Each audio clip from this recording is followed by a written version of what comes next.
Oh, so you weren't walking the dog. No. He was walking past your house and he put his hand over the fence. Yes.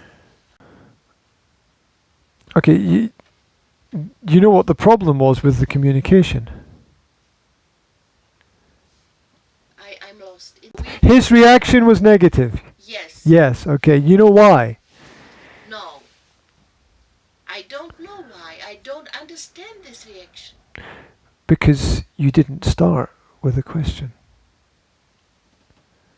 How can I start with a question, Jane?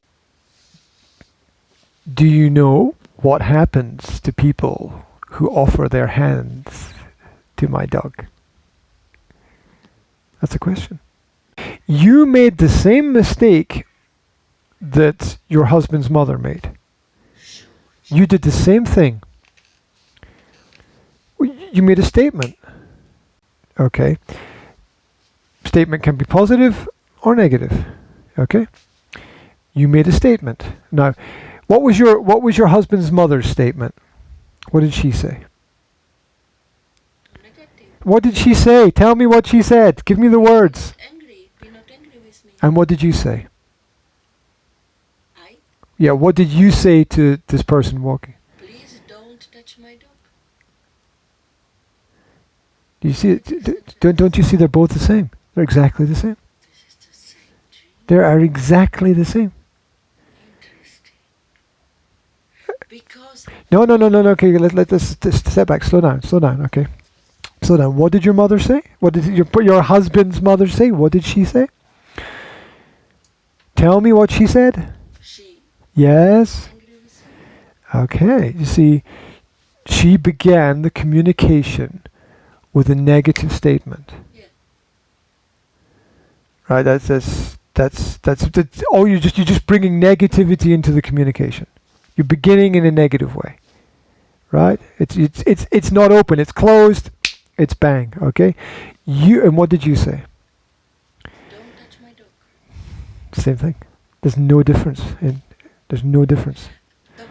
How theoretically can I solve this situation with knife direction? I already You gave. are home, Stop. Tell me. I already gave you the answer to that. Do you know what happens to people who give their hands to my dog? What? That's a question. It is question. Yeah, but you give the opportunity to the other person to choose a positive or negative response. Yes, but when this person It's not you're not. and what? Nothing. And what? Oh, well, then you can. And what you see? Well, slow down. You're mixing everything up. Okay, slow I down. don't understand. The- Negative. Stop. Just stop. Okay, stop. Don't say anything. Right. You theoretically asked a question. Yes. And okay, just checking. And your response in your head was and what? The question to question. You're starting a fight, and the place where the fight exists is in your head. You already have a giant conflict in your head before the conversation starts. There has been no conversation, and you already have a giant conflict in your head before the Now, if the person says, "And what?" then you know that they are bringing the negativity into the conversation, not you. But you gave them a choice. You give them a choice. See, when you open with a negative statement, you don't give anybody a choice. Same communication with children. Don't do that.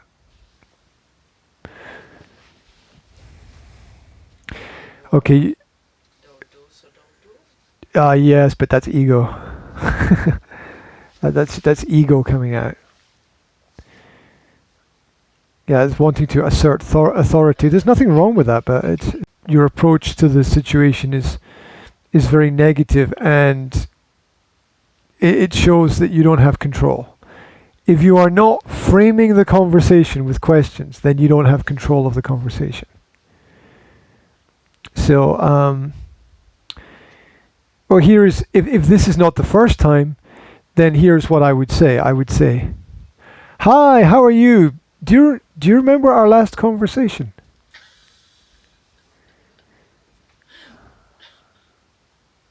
So you give the person the opportunity to be positive or negative.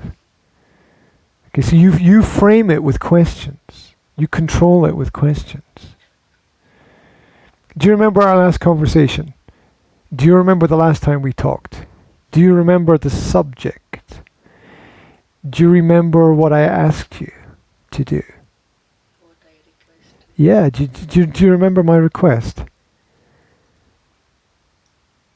And that, in that way, you keep your authority in the situation without being aggressive. Yes, this is true. When I tell you only this one sentence without what was before, Yeah. solving in peace is not possible, because I treat this one solve long time. Okay, then here's another question you can ask. Would it be possible for you to help me with something? Yes, of course. Could you tell me or explain to me what I have to do to get you not to touch my dog? Okay, the firstly, you're asking for help, and everybody wants to be helpful. Everybody wants to help people, right? And secondly, you're asking them to talk about themselves. Everyone probably wants to talk about himself and his experience. There's a phrase in English, disarming. Okay, when somebody is armed, it means they have a gun. Okay, now in a lot of conversations, people are aggressive. Their words are like, their attitude is like a gun. Their words are like bullets fired from the gun. And you want a conversational style which is disarming. You want to take away the gun and take away the bullet. You want to take away everything negative from the other person. And one of the best ways to do this is to ask for help. Now, a lot of people, myself included, have problems asking for help. This is, I